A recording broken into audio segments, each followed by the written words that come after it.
Hola,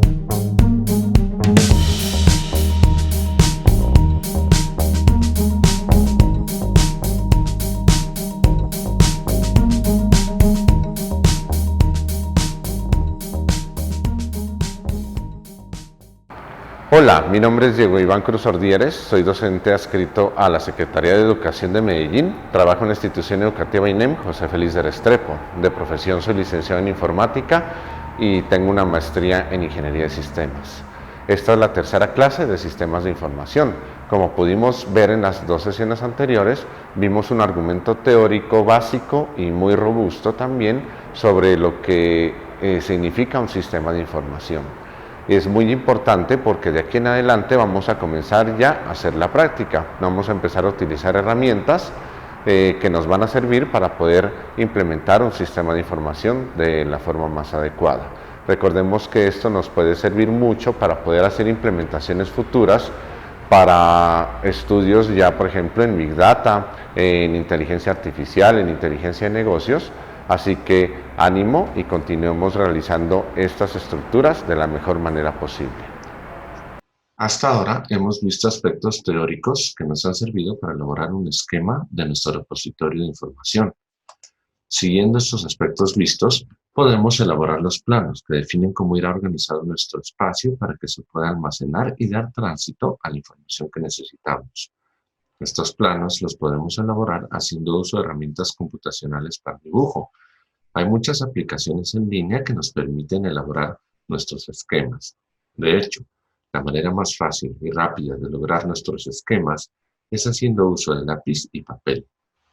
Lo que haremos ahora será pasar de los planos al repositorio virtual mediante el sistema de gestión de base de datos. Para implementar el proceso, se ha elaborado un sistema de información muy sencillo para apoyar el funcionamiento de una biblioteca al interior de una institución educativa. Comencemos. Al seguir las reglas vistas en la sesión pasada, se obtiene como resultado un modelo de entidad-relación similar al que se puede apreciar en pantalla. El sistema propuesto funciona de la siguiente forma. Los elementos principales de una biblioteca son los libros. Cada libro tiene unas características que sirven para diferenciarlo de los demás, como su código de identificación o ISBN, que es un número de identificación único, su año de publicación, su título, etc. Número de edición. Hay otros varios aspectos que sirven para poder identificar. Para nuestro sistema nos vamos a centrar solamente en algunos de ellos. Tenemos, por ejemplo, los autores, tenemos los ejemplares, tenemos los estudiantes y cada uno de ellos tiene aspectos que lo identifican y lo diferencian de los demás. Bien, también tenemos, recuerden, las relaciones. Aquí tenemos que un autor puede escribir uno o más libros y que un libro puede ser escrito por uno o más autores. Por eso, la relación entre ellos es de muchos a muchos. Entre ejemplares y libros, un libro puede tener varios ejemplares en la biblioteca, pero un ejemplar pertenece única y exclusivamente a un libro. Por eso es una relación de uno a muchos. Y entre estudiantes y ejemplares, por ejemplo, un estudiante puede solicitar uno o varios ejemplares a lo largo del tiempo. Y de igual manera, un ejemplar puede ser solicitado por uno o varios estudiantes a través del tiempo. Por esto esta relación es de muchos a muchos. Después que hemos construido nuestro modelo entidad-relación, pasamos a construir el modelo relacional. Recordemos que los dos modelos tienen muchos aspectos similares. Lo que cambia básicamente es la forma de establecer estos aspectos. Como ejemplo, vamos a tomar la entidad estudiante. En el modelo entidad-relación, sus características se visualizan encerradas en círculos u óvalos como globos que están sujetos a la entidad. En cambio, en el modelo relacional, esta distribución cambia. Ahora, cada uno de los aspectos pasan a ser visualizados como una tabla con características listadas por debajo del nombre de la entidad. La principal diferencia entre los dos modelos es que en sus esquemas es posible resaltar claramente la característica de una entidad que funciona como clave o llave primaria, y también las entidades que contienen características que funcionan como llaves foráneas, cuya función es establecer la relación entre la entidad que las contiene y las entidades involucradas. Es importante recordar que la llave primaria es la característica o campo que es único para cada instancia. Diferencia a un elemento o registro de todos los demás que pertenecen a la misma entidad. El mismo procedimiento debe llevarse a cabo con todas las demás entidades en el esquema. Luego se deben convertir las relaciones. Las primeras que se convertirán inmediatamente son aquellas de las entidades que tienen una relación entre sí de uno a muchos, como lo vimos en la sesión pasada. Y en este caso tenemos la relación entre libros y ejemplares. Entonces, en este caso, el rombo se nos reemplaza por una línea. Y en este caso, libros que tiene su identificador único, el ISBN es único para cada libro, se nos relaciona con ejemplares. Miren que en ejemplares nos aparece ya la relación ISBN, que es llave primaria en libros, aparecen ejemplares como llave foránea. Y tenemos aquí relacionada establecida esta relación de uno a muchos. Entonces, por una línea recta, que en el extremo en que se encuentra el 1, se coloca una línea paralela a la tabla, esta que aparece aquí. Y donde está la cantidad muchos, se colocan varias líneas, así como tenemos en esta distribución.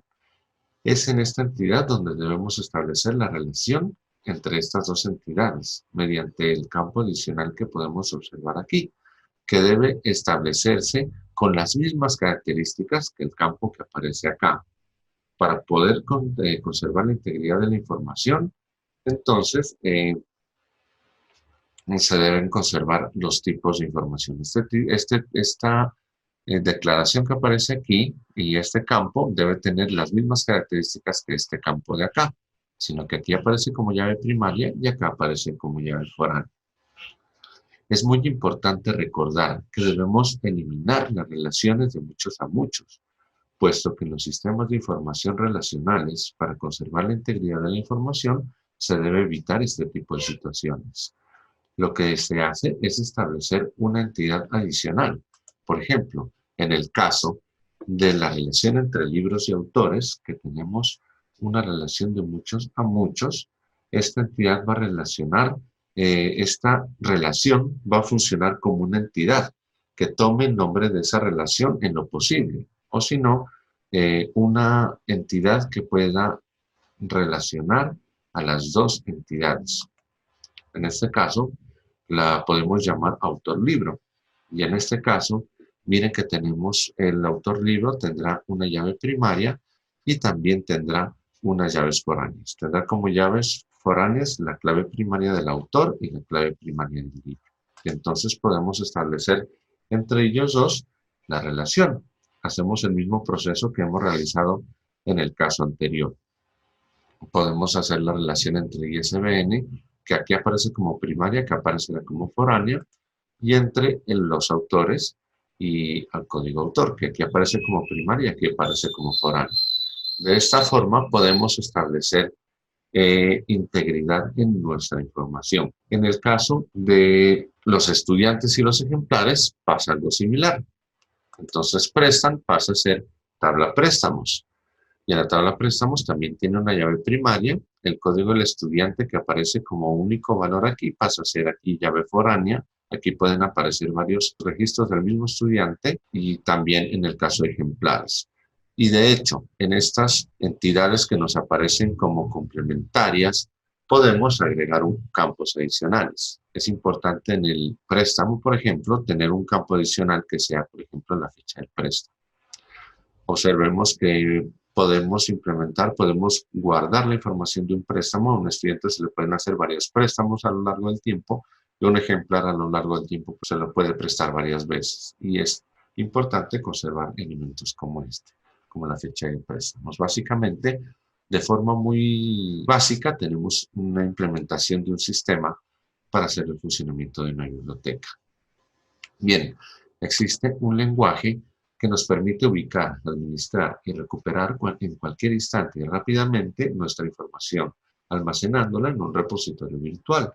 Este lenguaje se denomina SQL, de sus siglas en inglés Structured Query Language. Lenguaje de consulta estructurada, quiere decir.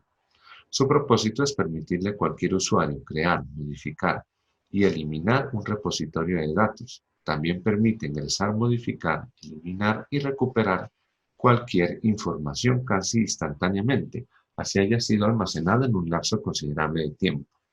También permite gestionar los usuarios que pueden tener acceso a la estructura construida y o a la información almacenada. Este lenguaje funciona mediante comandos.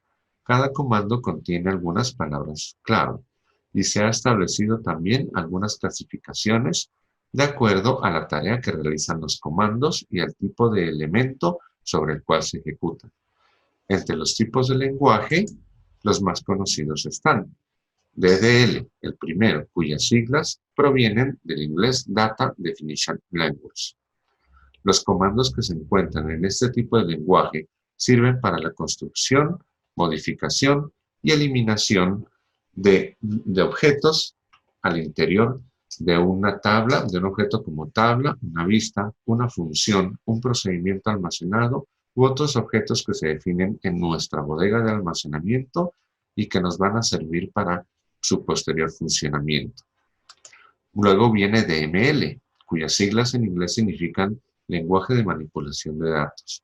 Este tipo de lenguaje contiene los comandos mayormente utilizados en todo el proceso de operación de un repositorio de información, ya que estos comandos sirven para ingresar, modificar, recuperar o eliminar la información que será almacenada en nuestra bodega. Estos comandos son los que harán que nuestra bodega funcione adecuada y permanentemente durante toda su vida útil. Otro tipo de lenguaje conocido es el DCL. Los comandos incluidos en este tipo de lenguaje se utilizan para administrar las credenciales o permisos que puede tener un usuario para acceder, modificar o consultar estructuras o información que se encuentran en nuestra bodega de información.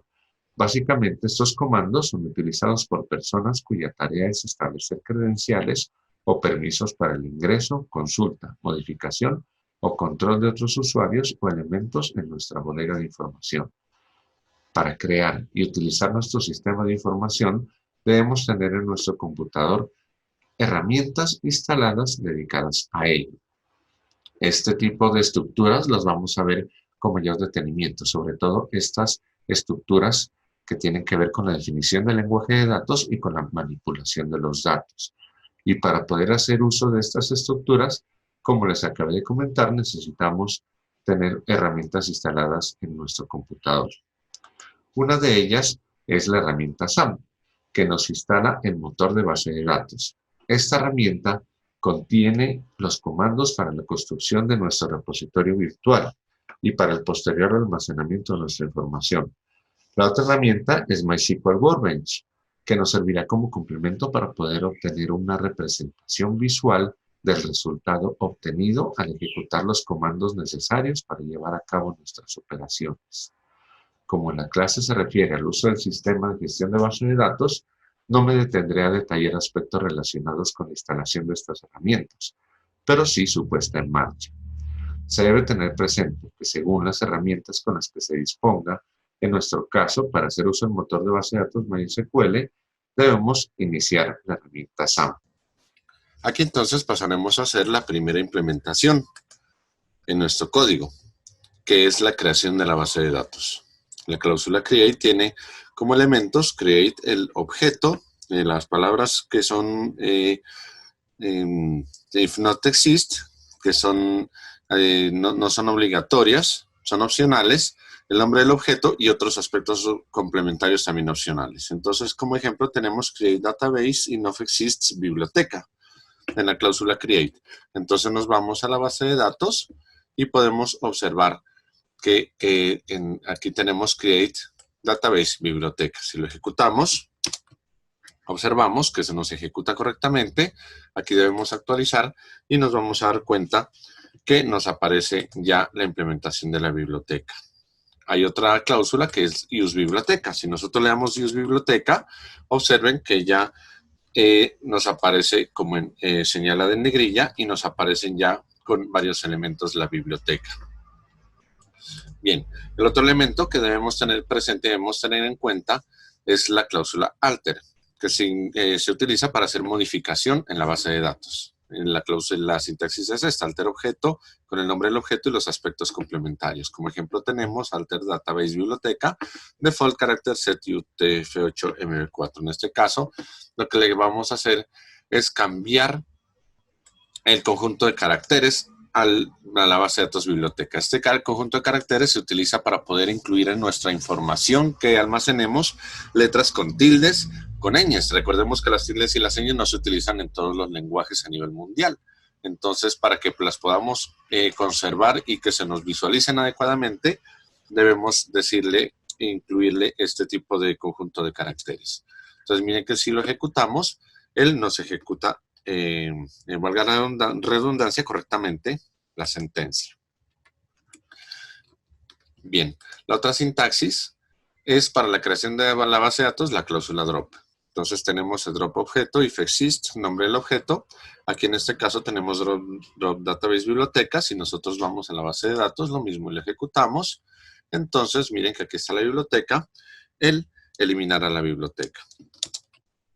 Miren que ya lo ejecutamos, se ejecuta correctamente y él borró la biblioteca. Ya no aparece aquí, en la parte izquierda. Ya se eliminó. Esos son los objetos para crear, para modificar. Voy a volverlo a ejecutar para poder crear otros elementos y para eliminar. Alter database. Listo. Hasta ahí lo hemos ejecutado. Y entonces lo que vamos a hacer en el siguiente paso, recordemos nuestro modelo relacional, es ya como tenemos la base de datos creada, ya tenemos la bodega creada, vamos a empezar a crear, como decir, las secciones, los almacenes, los estantes donde va a quedar guardada la información. Voy a crear en este caso estos dos elementos, estudiantes y préstamos, para que podamos ver cómo se deben crear los demás.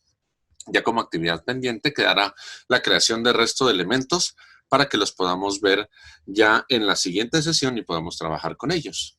Bien, vamos a comenzar con estudiantes. Importante lo siguiente: cuando se cree las entidades, las tablas, las primeras tablas que deben crearse son las que no tienen dependencias, es decir, esta no tiene llaves foráneas. Esta sí tiene llaves foráneas. Voy a crear estas dos como ejemplo y voy a hacer la relación de estudiante con, del id de estudiante con estudiantes acá, para que lo podamos visualizar. Listo, pero importante. Lo primero que debemos hacer es crear las que no tienen llaves foráneas, para que nos puedan funcionar adecuadamente. Y vamos a ver la sintaxis. Entonces, la sintaxis para la creación de estudiantes es esta, miren. Dice create table estudiantes. Es que la palabra que ya la hemos visto, el objeto y el nombre del objeto, en este caso es estudiantes, y contiene estos parámetros complementarios. El nombre de la clave primaria, este int 11, quiere decir que es un entero de tipo 11. Cada vez que usted lo coloca, siempre hay que colocar este tipo entero 11, que es non null. Non null quiere decir que debe ir información ahí, que no puede ir en blanco. Tenemos apellidos estudiantes de tipo que es varchar. En varchar es otro tipo de datos en SQL, que es non-null, que tampoco puede ir en blanco. Nombre estudiante de tipo varchar también, porque aquí vamos a ingresar con caracteres, cadenas de caracteres. Por eso van varchar. Int para decir que es de un número entero. Non-null para decir que vaya, que obligatoriamente tienen que ir estos datos. Y dirección estudiante de tipo varchar, que es default null. Default null quiere decir que, por ejemplo, si nosotros no tenemos la dirección del estudiante, este campo lo podremos dejar en blanco colocando esta opción, default null. También de tipo varchar 45. Y este primary key, recuerden, le decimos que primary key es id de estudiante, debido a esto, porque nosotros estamos colocando aquí que id de estudiante, primary key. Puede ir con este símbolo, que este símbolo es una tilde al revés, en este caso, o puede ir sin las tildes al contrario. Y de aquí, si nosotros ya lo ejecutamos, observen, lo voy a actualizar, él me crea la tabla estudiantes, que está aquí. Aquí aparece la tabla estudiantes. Inmediatamente después, vamos a crear la tabla préstamos. Y en la tabla préstamos, miren, es algo muy parecido. Tenemos create tabla préstamos con su campo código préstamo y de estudiante. Recordémoslo, aquí está, miren, código préstamo y de estudiante, código ejemplar y de estudiante. Todos son enteros porque pues el código es un entero, el ID es un entero, el código ejemplar es un entero y la fecha de préstamo es un campo de tipo fecha. Entonces, por eso aparece aquí fecha préstamo de tipo fecha. Y la llave primaria, que es código préstamo en esta tabla. Miren, código préstamo, llave primaria, entonces lo ejecutamos. Selecciono esta porción de código y lo ejecuto con control enter para ejecutar solamente esa porción de código. Miren que él me lo ejecuta correctamente. Acá me dice en el aviso abajo que se están ejecutando correctamente estas acciones. Y luego ejecuto esta cláusula alter. Esta alter es para modificar la tabla préstamos. ¿Cómo la voy a modificar? Le voy a agregar este símbolo, quiere decir que voy a agregar una condición. Y esta condición la voy a bautizar FK estudiantes. ¿Cuál es esa condición? Esto lo que estoy creando es una llave foránea y la estoy bautizando. La relación entre esta tabla préstamos y la tabla estudiantes. La estoy bautizando FK estudiantes. Y le voy a decir que la llave foránea, foreign key, FK, recuerden que tenemos aquí FK, miren, FK, foreign key, es ID estudiante, que es el código del estudiante, es la clave primaria en estudiante, ¿cierto? Entonces yo le digo foreign key de estudiante. Referencias, debo decirle que me voy a referenciar con la tabla estudiantes, porque pues foreign key es la que está aquí, ¿cierto? Y de estudiante en la misma tabla préstamos. Referencias estudiantes, que es la referencia, me voy a referenciar con la tabla estudiantes, me voy a relacionar. Y el campo con el que me voy a relacionar en la tabla estudiantes, que es ID estudiante. Por ahora, pues hay que dejar esto aquí. Esto es la reacción que va a tomar el campo cuando se lo elimine de esta tabla y lo que puede hacer en las otras tablas. Entonces aquí, esta porción de código la voy a ejecutar. Observemos que él me ejecuta correctamente las acciones abajo. Y le voy a decir básicamente, aquí en Database, le voy a decir Reverse Engineer para comprobar que funciona adecuadamente. Aquí servidor local 2. Aquí me está confirmando. Aquí le voy a seleccionar biblioteca. Le digo siguiente. Aquí pues reviso los objetos. Aquí siguiente. Básicamente él me está avisando siguiente. Lo que voy a hacer es generar el gráfico relacional, pero desde el motor de base de datos para comprobar que me funcionó adecuadamente. Observen. Ya me aparecen las dos entidades creadas y las dos aparecen relacionadas ya desde el motor de base de datos. De esta manera, observemos que pues tenemos estudiantes, tenemos préstamos y tenemos las tablas pues con los campos y las tablas relacionadas para guardar información posteriormente. Entonces lo que nos resta es complementar toda la base de datos para que en nuestra implementación quede ya para poder ingresar información. Como lo acabamos de observar, vimos aspectos relacionados con la construcción de un sistema de información, pero ya en un aplicativo, ¿cierto? Vimos una aplicación orientada a la web que nos sirve mucho para poder hacer la implementación de nuestro sistema de información.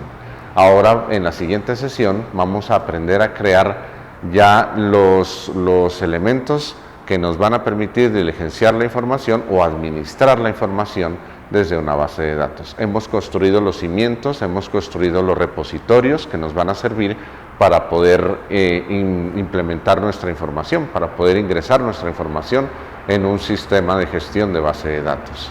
Ánimo, les agradezco por su interés y espero que podamos continuar en la siguiente sesión.